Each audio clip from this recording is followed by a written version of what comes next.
Welcome back to Black Girls Speak Up podcast. It is Jasmine, and we are back for another episode.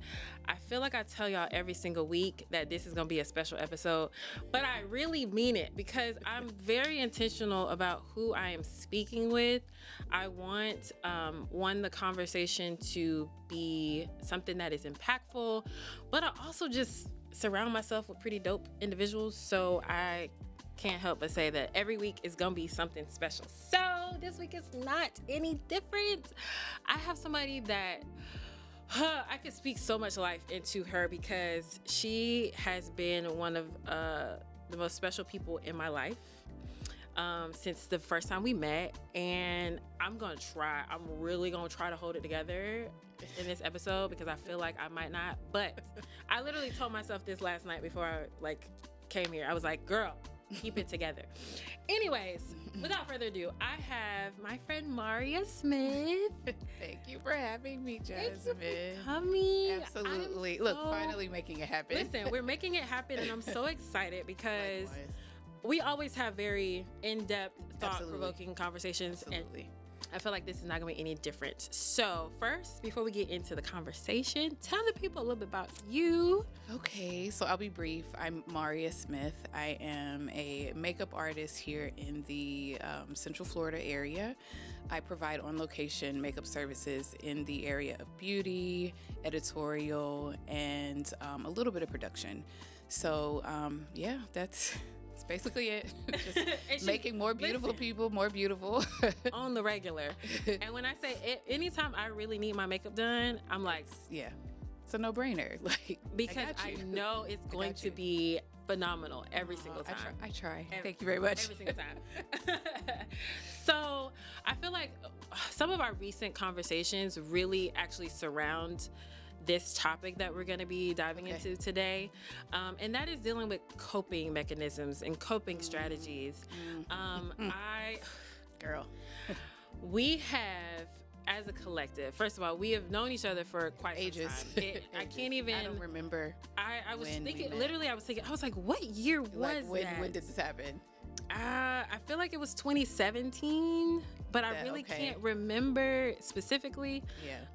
We met at a photo shoot. Okay. Did my makeup for the first time, and I was like, vibe is amazing. But since then, we have grown closer and closer over the years, and you have been through some of the craziest seasons that I have been through. And so we know that there is something very interesting about trying to go when you're going through something and trying to manage it manage it well. And that essentially is called a coping strategy. Yeah. So when you first hear that phrase, coping mechanisms, what's the first thing you think of? I initially, when you first hear that, a lot of things that come to mind right off the bat are like some of the difficult moments, right? Like, so I think of almost losing both of my parents, actually. Like their health issues have been, girl, almost to the point, excuse me, that I don't speak about it because some people, like, they've been through so much. It's like, girl, there's no way you're lying. Like, you're making that up. Like, no, they've almost left here countless of times. And then, so yeah, when I initially hear coping, it always go to like, dang, I've really been through, like, it's not like small things like, oh, I caught a cold and I was sick. No. Or, this or that. Like, it's been one major thing after the next. And so I initially think of those hard times. And then right after that thought, though, is how I've been able to, like, dig deep and delve into, because we all know that what we need is within us, right? Like, we always hear that, but I don't think we really know it until it's time for us to really put that into practice, like knowing like what you need is within you. But it's like, when I hear coping with anything, of course, what I've had to cope with comes to mind. But then right after that, I immediately think of how everything that we need is within us, right? It's not outside of ourselves. Yes. And so you kind of have to search and reach for things that you didn't even really know were there, that you almost like, it's almost as if when you have to cope with something, you are learning yourself. It's like an introduction to a new part of you. Yes. Like, oh, that's the woman I am. Wow. Yeah. Or that's within me. Who knew, right? It's like, it's almost like these things are necessary, even though they suck. It's not fun. It's not fun. But it's like, it's almost as if it's necessary to learn those parts of you. Because without these things, we wouldn't know what we have, what we're capable of. Correct. We wouldn't even know. So I completely agree. It's every single time you have to put something in action when you're coping with it, you're putting some other part of yourself in action. Yep. And when you put that in, it's like, oh, I have the ability like, to make it through this specific situation. Right. Completely agree. So they define coping mechanism as it is a conscious or unconscious behavior or strategy that a person uses to manage and maintain stress, anxiety, and other negative emotions in a challenging situation, aiming to maintain mental well-being by reducing impact of stressors. These mechanisms can be healthy, like exercise, or unhealthy, like substance abuse, and it depending on the action taking. So that knowing that, defining it in those specific things, I immediately can think of several situations where I've had to cope with some things, and I've done both. I've done negative and I've done positive means of coping. But when you were growing up, did you see people around you coping well? So it's funny that you mentioned like my background. Like it's like my growing up, I'm a pastor's kid, right? And so growing up in the church, particularly the Black church, and of course I can't speak on other because that's not what I grew up in. Right. But I know for us, we when you delved into very briefly about the unhealthy ways of coping, I think a lot of times most people automatically hear pastor and then they think, oh well, you had a good solid spiritual foundation and all that, which is true. I did. That's no shade to my village, my parents, and the village I had around me. That's not what I'm about to say. But what I did notice, and what I still notice, is that in faith-based organizations, sometimes we forget that the human part of us is very real, right? Like we get so caught up in spiritualizing every single thing, although that is very true. Like let me put a pin in that. We are quite literally spiritual beings having a human experience. I will die on that hill alone if I have to, but you can't negate the human experience part of it, right? And I think sometimes we in those spaces, in faith-based spaces, we sometimes unhealthily, if that's even a word, we in an unhealthy way approach things that, sometimes you actually do need actual therapy. And I don't mean, oh, my pastor's counseling me. No, baby, I need somebody with a doctorate. Correct. Yeah. We need actual, professionals in those fields to help us delve through and muddle through what we're dealing with, right? And I think sometimes we can over spiritualize some things that really need, real help. Like everything is not of the devil. Everything is not a trick of the enemy. Like how that's an unhealthy way to approach every single thing. Absolutely. It's like when people ask, sometimes you ask church folks, how you doing? Oh, I'm blessed and highly favored. Baby, how are you doing? Your mother just died, and 6 weeks before that, your husband passed, or he was sick. Like, let's be real. And it's okay to not be all right. Yeah. It really is. Yeah. And even if you want to put, a spiritual spin on it, there's a reason why the book of Lamentations is in the Bible. To lament means to, feel the sorrow and be in it. Yes. That's there for a reason. Yeah. It's not, we don't have to negate the fact that we're not okay. We don't have to suppress the feelings of not being all right. And I think that in my upbringing, I saw that a lot. Like this whole and pray it away, right? And sometimes because prayer is such a powerful, necessary tool, I think sometimes when we hear that, we don't realize we automatically deem something unhealthy as the things you mentioned, like substance abuse or not sleeping or eating the wrong things. Like we go there, right? But there's other But unhealthy there are ways. spiritual things that are very unhealthy that we're doing. Yeah. We're not, we're not being real with ourselves by constantly saying, well, God is still on the throne. Baby, God was still on the throne when our people were enslaved. He was still on the throne during Jim Crow. Like, let's call a spade a spade. Yeah. And those were not good times, right? Right, Like, right. he's still on the throne during all this. Let's, Right. let's be real. Right. So I think that, ignoring or making light of something and always putting God and that spin on it. Yes. When it's like, let's really deal with it. Yes. Let's really, because even the word tells us faith without works is dead. Mm-hmm. So yeah, you can pray and all that great stuff, but what are we doing? Yes. to make this, Yeah. Ooh. to really cope? What are we really doing? Yeah. Right? Yeah. That right there, because in the midst of all the things, like loss, like, it's yes, I know one of my unhealthy things was like, I really wasn't eating that way I was supposed to. And although exercising is healthy, I was overdoing it. Yeah. And so like, I've seen the unhealthy ways in that sense, but also when the reality is you've lost so many people, like, I'm not okay. And I do need to talk to a therapist. Yeah. I am constantly praying for my well-being and for my mental to be well. But it's like, at the same time, I got to talk to somebody. Absolutely. Because I need both of those things. Right. And that's literally why I have this podcast. Because faith, yes. But mental health, yes. Yes. You have to be dealing with both balance. of those things. You can't, You and I can so see the point of the like over spiritualizing some things when what you really need to do is go sit on somebody's couch. Baby. I know they got virtual. I prefer in person, Yeah, but while I absolutely. can't do in person, I'll I'm gonna do talk to it somebody. Yeah. We're gonna have these conversations. I love somebody Because we're gonna have these conversations. so it's so necessary. Yeah. And it's so interesting because you were a pastor's kid, you saw that Oh God, yes. regular basis. Regularly.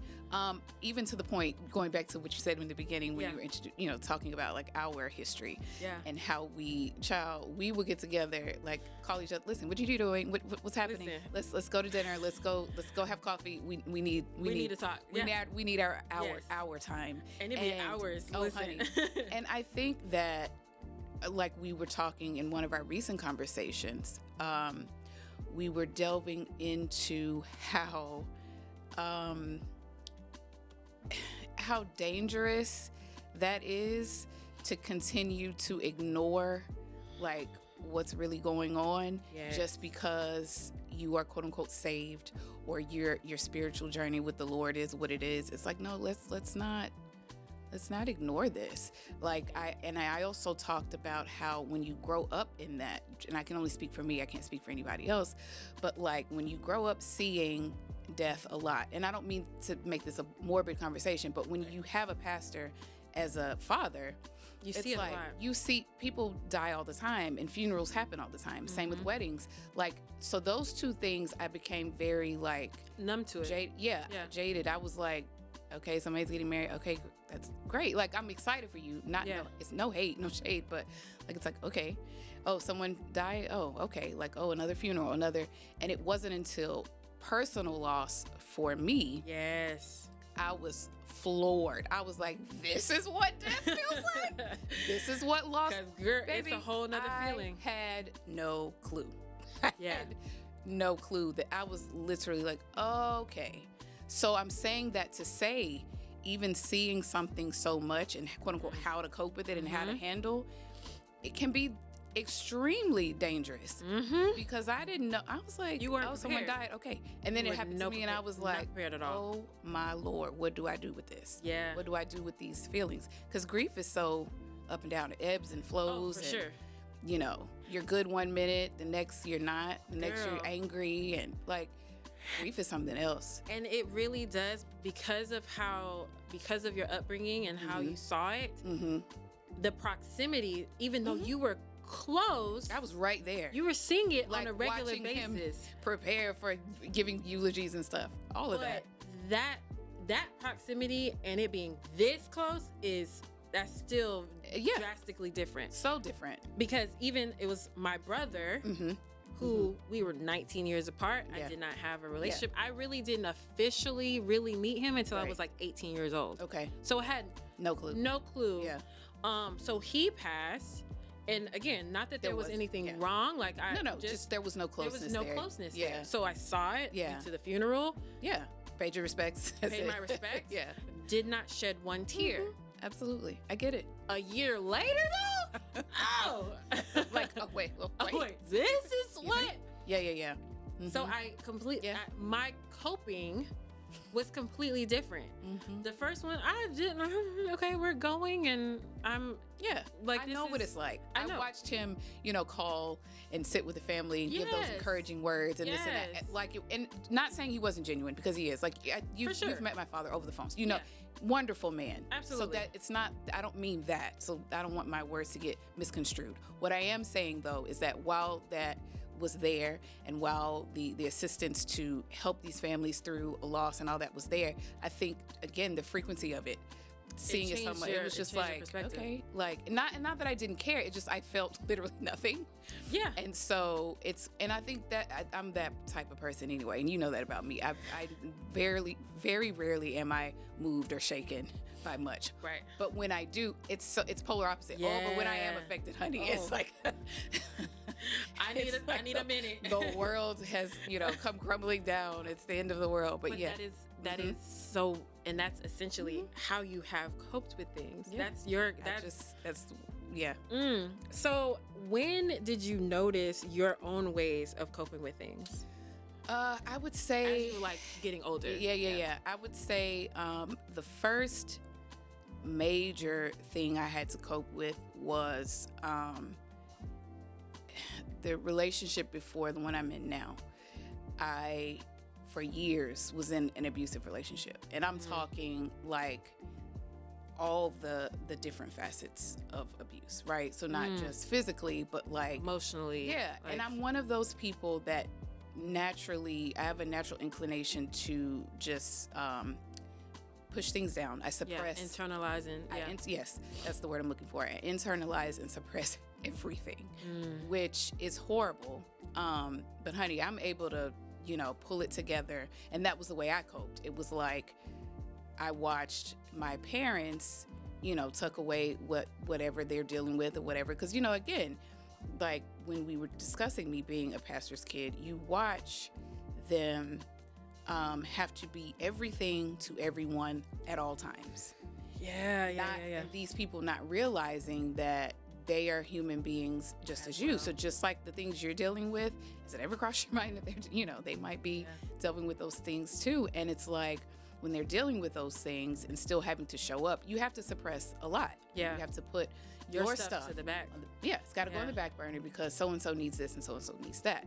And so naturally, I have this inclination to do that as well. Yeah. I think that's just how I'm set up personality-wise anyway. Even if my parents, I don't know, were some in some other field, right? Yeah. I think just naturally I'm that way. But then when you grow up in a family who is it makes it deemed strong and you are 10 times more. Yeah, that's just what you do. That's what you end up being.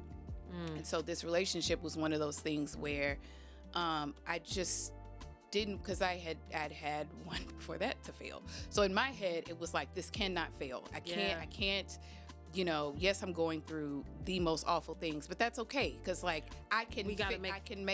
We have to make this work. Yeah. Like in my mind, it was like, nope, I'm going to make this work and it'll be okay. He'll see the error of his ways. He'll change and this and that.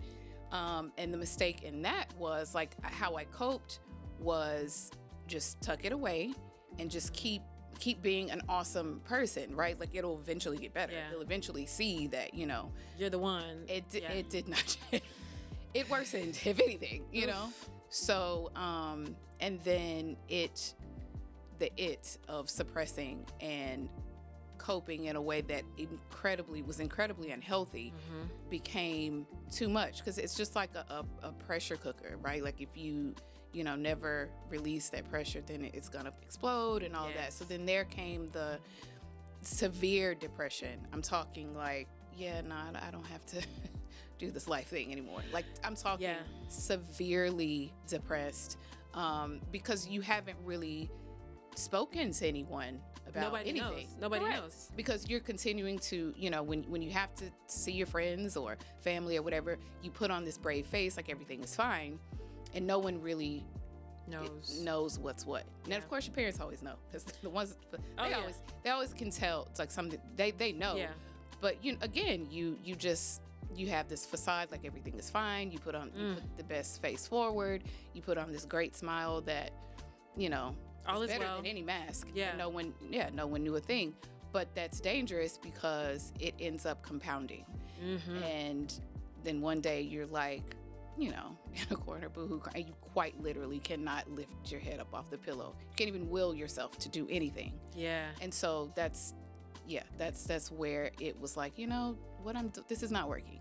Like, I cannot continue. I'm literally hurting myself. Yes. Yeah.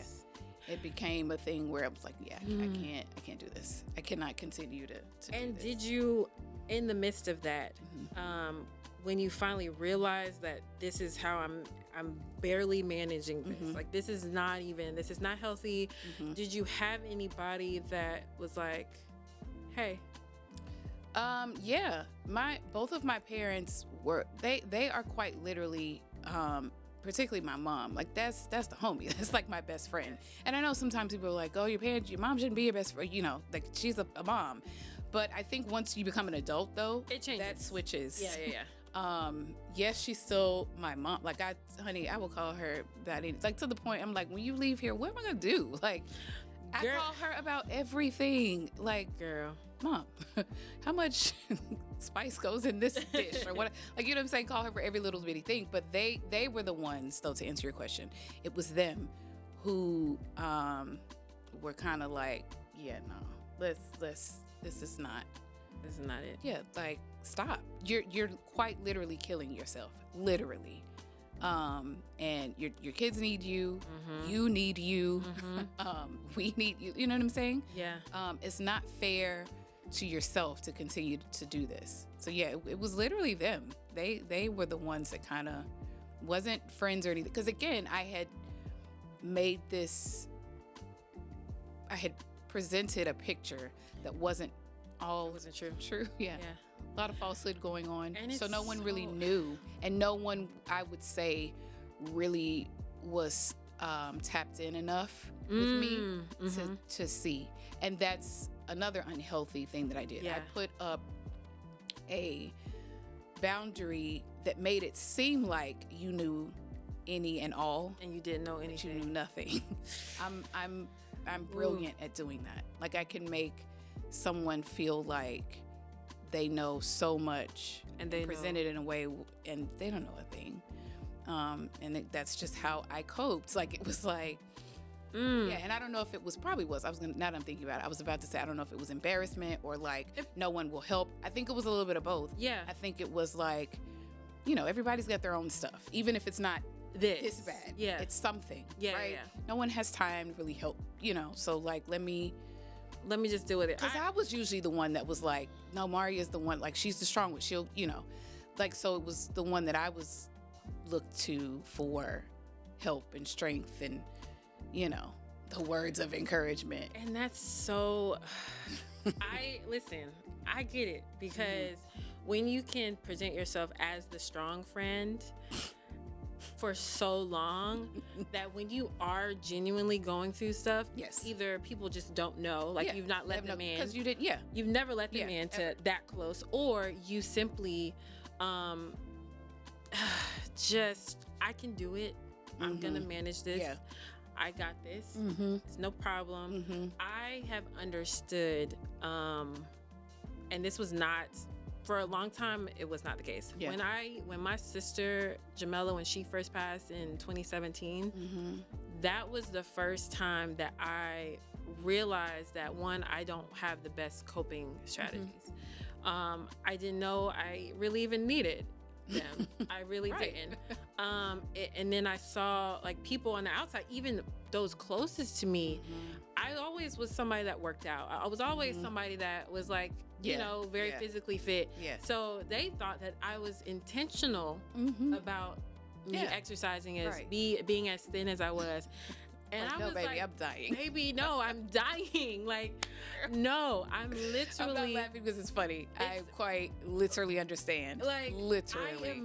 I am drowning right now. I'm going insane. It's killing me. It's literally killing killing me. me. At the time, not only was it that, it was, I was ready to leave my ex at the time. Mm-hmm. This was even before we got married. Mm-hmm. And I'm like, I knew then. Oh, the signs are always there. Initially, there. I mean, off rip. Off rip. They are And I'm like, I should not have even, but I was in the midst of all this other stuff that, okay, yeah.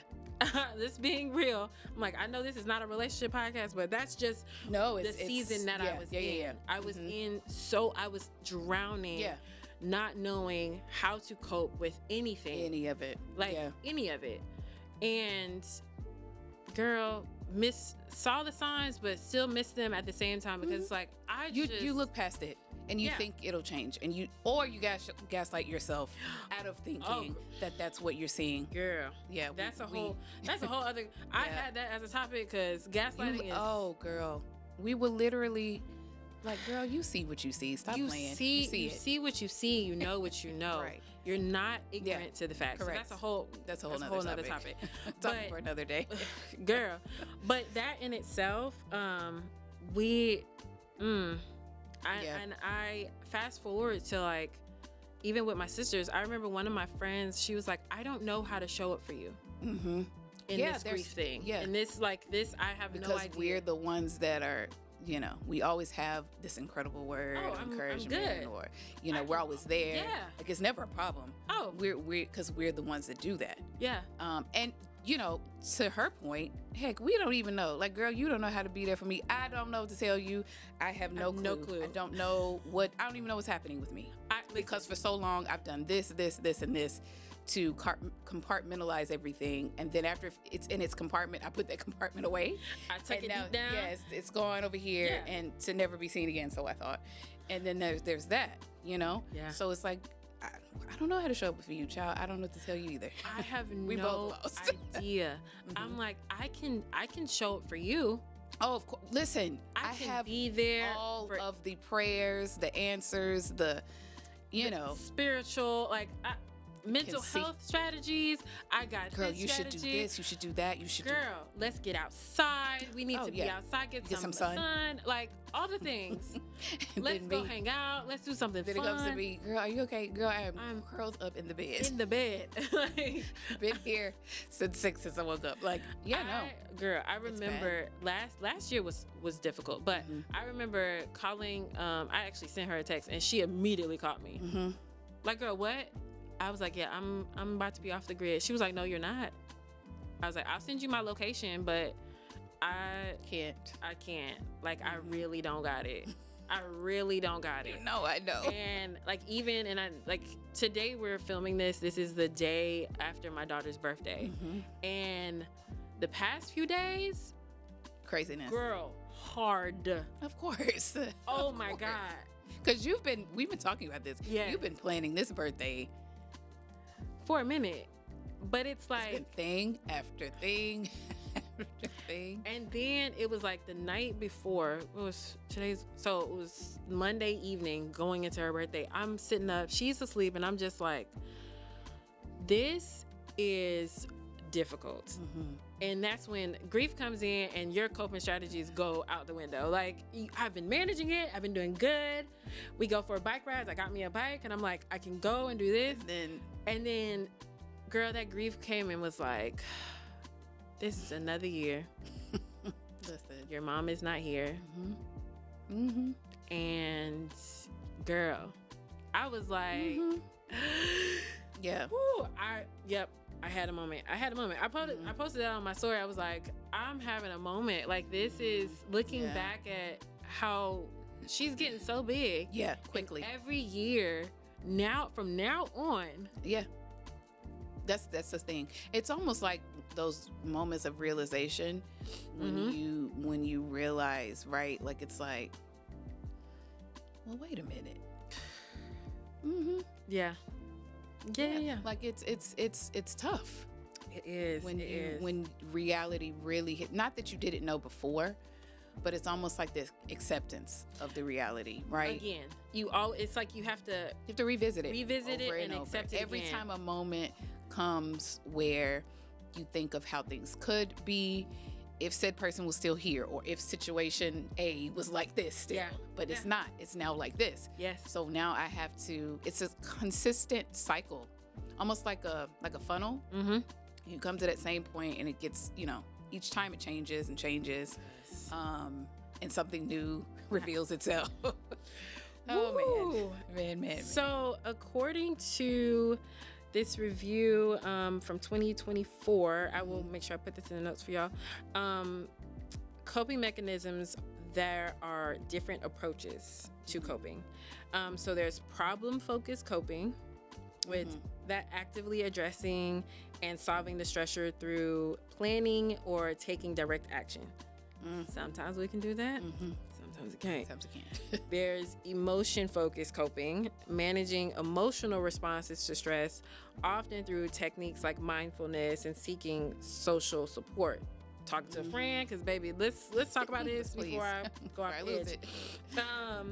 Then there's meaning-focused coping, finding purpose or meaning in stressful situations, often based on personal beliefs or values.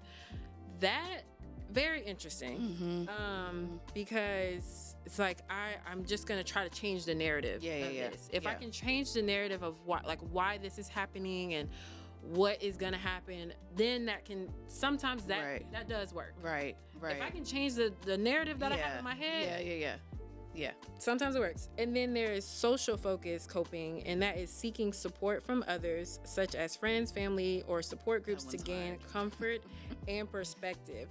That one's hard. Depending on the situation that I am working through, that can help.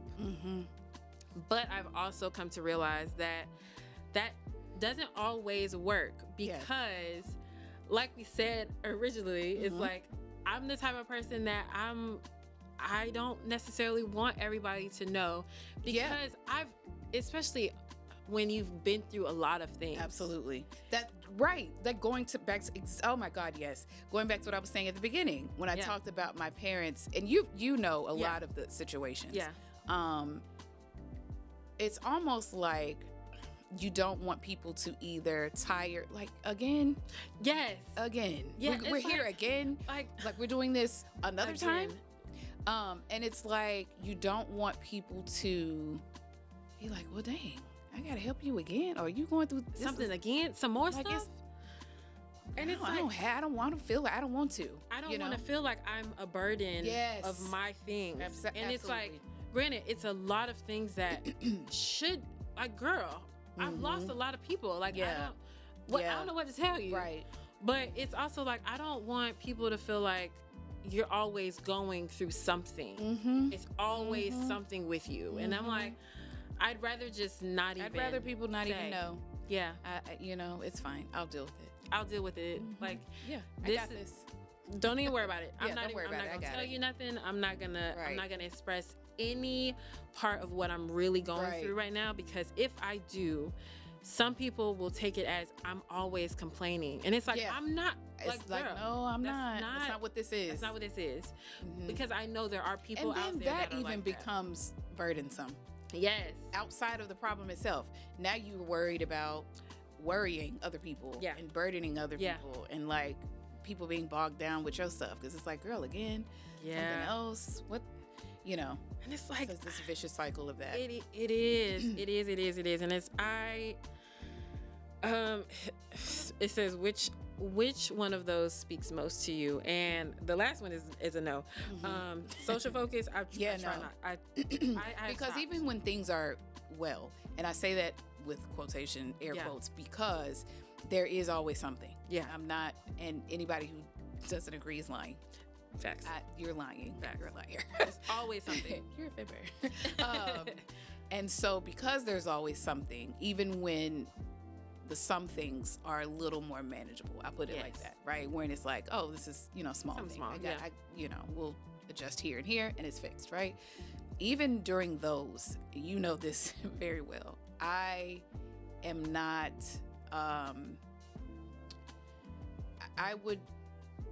be considered antisocial. Like I can't do it. Yeah. I can't. I'm not that girl. I don't like social. That's one of the reasons why. Like I'm married next year, but we're not doing all of that. Getting married next year, but I can't, because I can't. And he's the same way, thank God. Like we are not those big flashy, social, these people. I cannot do it. I don't have it. And I think a lot of that too is because I'm so introverted, and like, because I'm talking to you, I can do this. Yes. But like doing something like this, oh honey, immediately no. Like I love you, but like girl, yeah. Because this is just, it feels like a conversation. Yes. with the homie, I can do it. But yeah, social, that I'm with you on that 1000%. Yeah. I cannot do that. Being social and like reaching out and let's get together, because I'm not that person. And I adore my friends. I do. I love them down. Okay. But I can't. It's not too much. It can be too much. Yeah. It can almost worsen the situation. Yes. Because now I gotta regroup and can't see you for 6 months. Now I gotta like decompress from the whole. I don't see how people do it. That's not the one. And I don't. So problem focus, emotion focus, and meaning focus. I would love to say that I'm meaning focused on a regular basis. That I try to find that alternative perspective. However, I know that at times having the alternative perspective is probably the last way first I gotta spiral a little bit. Unfortunately, I gotta spiral, go through my emotions and try to okay, internally scream, figure out how I'm gonna manage, how I'm gonna cope with this, how I'm gonna deal with this. What am I gonna go head on is like the problem solve, like problem focus. Yeah, I would like to just head on, like this is what we can do. Right. Yeah, sure. This. Absolutely. No problem. Got it. If it's something that I can do that. But a lot of times those are like the smaller things. Yeah. The smaller things you can be like, oh yeah. Yeah. Done. Got it. Check. We're moving on. Them bigger things, I gotta go emotion first, spiral a little bit, then try to find an alternative meeting, and then come back and be like, we're here. We're here. Yeah. I feel like we're the same in that. Yes. Same way. Coping can be negative and positive, which we know. What are some negative coping mechanisms or strategies you've recognized in yourself and others? And we kind of touched on this a little bit. Yeah, I was gonna say for me, it's a no-brainer. I suppress everything. I mean, it's so bad. It's so bad. Everything. I internalize every single solitary thing, almost to the point, like we were talking about this last time we got together, and we were briefly talking about my engagement. It's a prime example of this. Yes. And I literally, it's not that I'm not thrilled and excited. Like, this is an awesome moment. Absolutely. It's it's a whole thing. Like, it's a life-altering, in a good way, and life-altering thing. It's a whole, like, turn of a page, new chapter, the whole nine, right? But I haven't one time, that's not true. One time I did. I was, like, geeked. But I don't think I am, like, fully enjoying it like I should, because I almost feel like, there's so many other things going on. So I'm like, no, I gotta focus on this and this and this and this. So I've literally had to force myself, quite literally, to like, no, like, this is awesome. This is great. Let's plan something. Deserve Let's do this. Like, do it. Like, fully immerse yourself in this moment. This is great. You should be enjoying it. Like, you should be thrilled, and which I am. So it's like I've had to, because so long I've suppressed everything, good, bad, or indifferent. It's always like a internalized thing.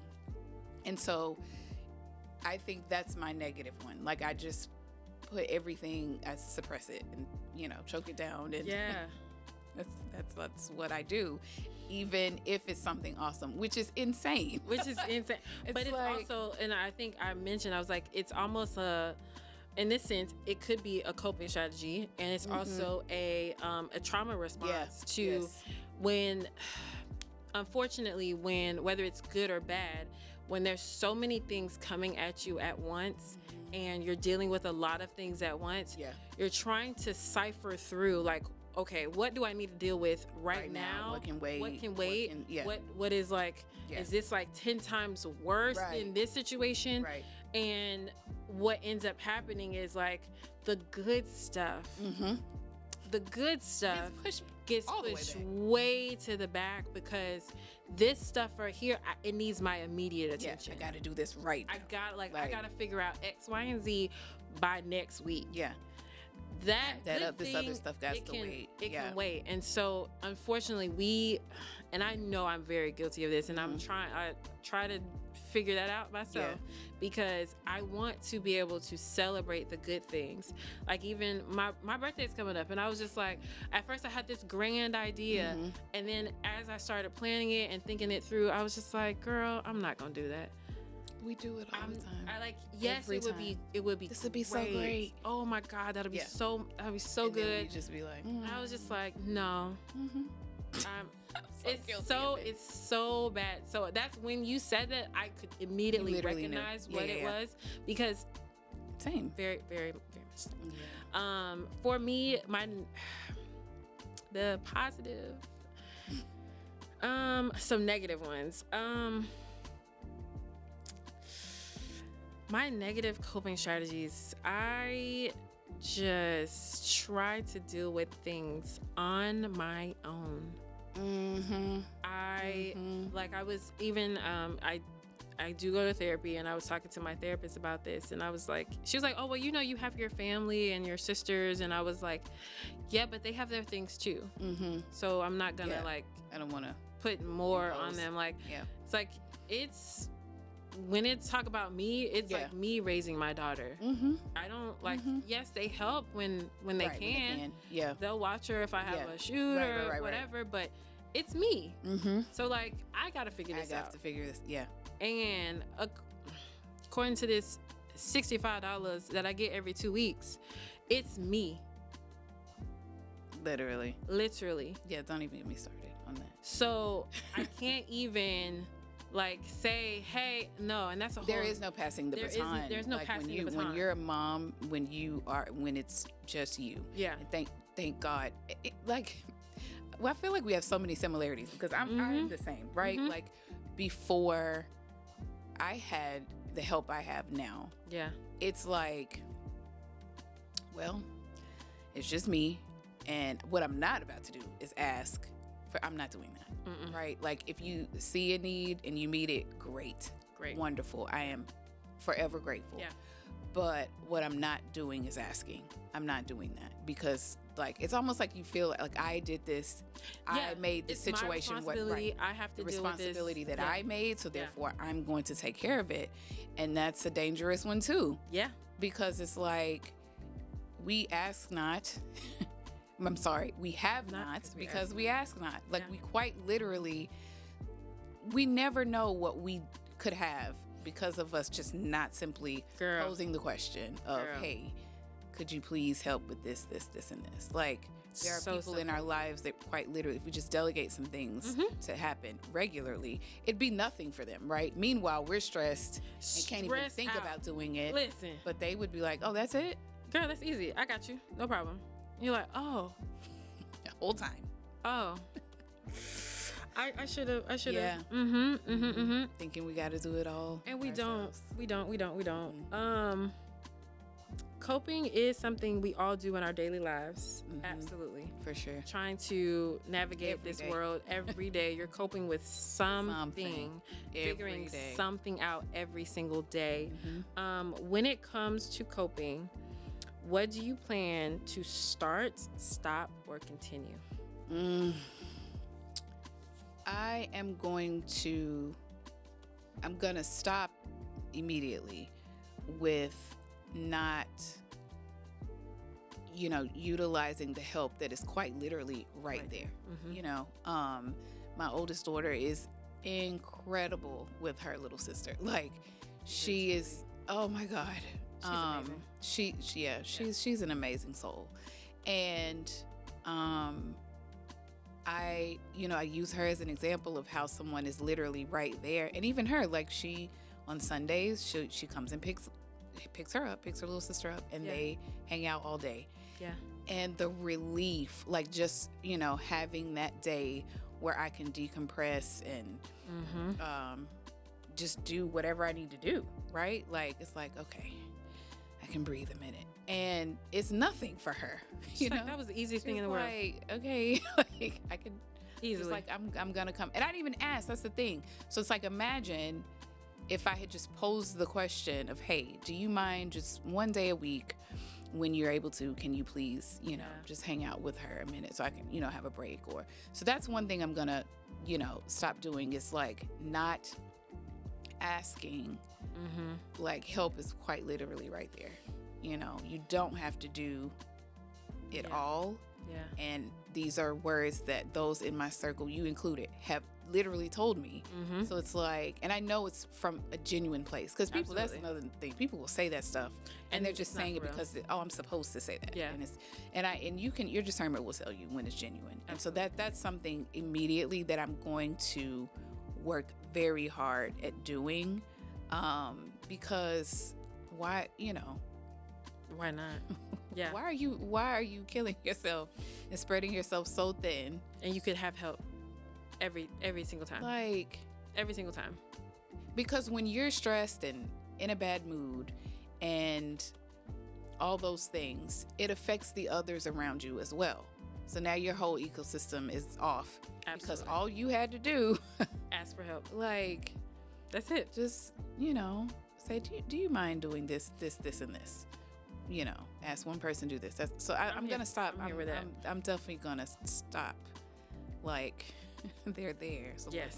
let me ask. So I'm not killing myself. It doesn't make sense. Why are we doing that? It makes no sense. Yeah. That's for sure. That's my thing. That's good. Yeah. I think I'm going to start being a little bit more open with some people that are around me, because I've limited who I talk to. Of course. Because it's just like, I don't want to, feel like a burden and things like that. And I need to stop putting those words into people's mouths like that I would be a burden. Right. Because no one would think that. I created that. Yeah, I created that narrative. So I'm going to start being more open and stop like putting words in people's mouth and like thoughts. And I'm going to continue the positive things. I'm going to continue to find like good ways of expressing myself. I feel like there's some hobbies that helped me to be able to cope with things that I stopped because it's too much, or it's out of the way or whatever, and I'm just trying, like, again, focusing on the negative aspect, and I should be focusing on the positive. So I'm gonna continue to like find more ways to like express myself. So it's good stuff. Yeah. This is so good. Yes. We've been through a lot, but as we continue to talk about it, talk to people that we feel comfortable talking about it, it helps us to break down some of the barriers that we've created, those walls that we've built up for ourselves, because don't feel comfortable sharing with everybody. Yes. And that's just real. Yeah. Because people, you can't trust everybody. You can't. And you quite literally cannot. Whether it's somebody close to you or not, you just can't trust everybody. Right. And so I'm grateful for people like you that I can be like, girl, it's been, this happened, X, Y, and Z. And I'm like, am I tripping? Right. I'm trying to deal with this. Even when, like, what I love is that because life does not plan, right? It doesn't have a calendar that you can look at each year. Right. And for the year, you can say, oh, well, this is going to happen. This is going to happen at that time. So we can't prepare. And what I love about what we have in one another and what I love about our friendship is that we are aware of that. It's like an unspoken thing with us. I literally can shoot you a text and say, hey, we need to talk, or you'll call or whatever. Yeah. And same for me. And I love that at the drop of a dime, I can reach out and say, listen, need to touch in. I need to tap in. Like when? Is it today or tomorrow? Right, exactly. Like, what you got going on today? Yeah, like let me know. Yeah. And I love that the main point I'm trying to make, though, is that I have never, ever in my life felt like this is problematic or I'm going to do it, but girl, I'm really like it's a strain or a pull. I've never felt that with you, while I have felt that from others, which makes me revert back to that whole, oh, well, you know what, I was right, and not delving in with people and really diving deep. And I love that we have that. Absolutely. And I think our coping mechanisms that are really detrimental to us and are very harmful, I think we can help each other in not falling back into those, because we have the same ones. Like we quite literally cope in the same way. So it's like, girl, listen, let's have our talk, because we know we're gonna be able to pull each other out, because because we cope the same way. We see each other in each other. Yes, we see one another. Yes, absolutely. Literally, quite literally. I see myself in you. Yeah, and you in me. Yes, and it's like, I know. Cut it out. I know what you're doing. I know what you're doing. Cut the crap. Well, listen, this was great. I really, really appreciate you coming. No, thank you for having me. This was any way that I can support my friends, honey, I'm doing that. This is awesome. Same. This is so needed. Yay. Right, especially right along and through here. So yay. Keep doing the things, girl. I will. That's the goal. That is the goal, people. We're going to be here. We're going to try to be here every week. That's the goal. Yes. So y'all keep tuning in. This was so good. So good. I will see y'all next week for another episode of Black Girls Speak Up podcast. Yay. Bye.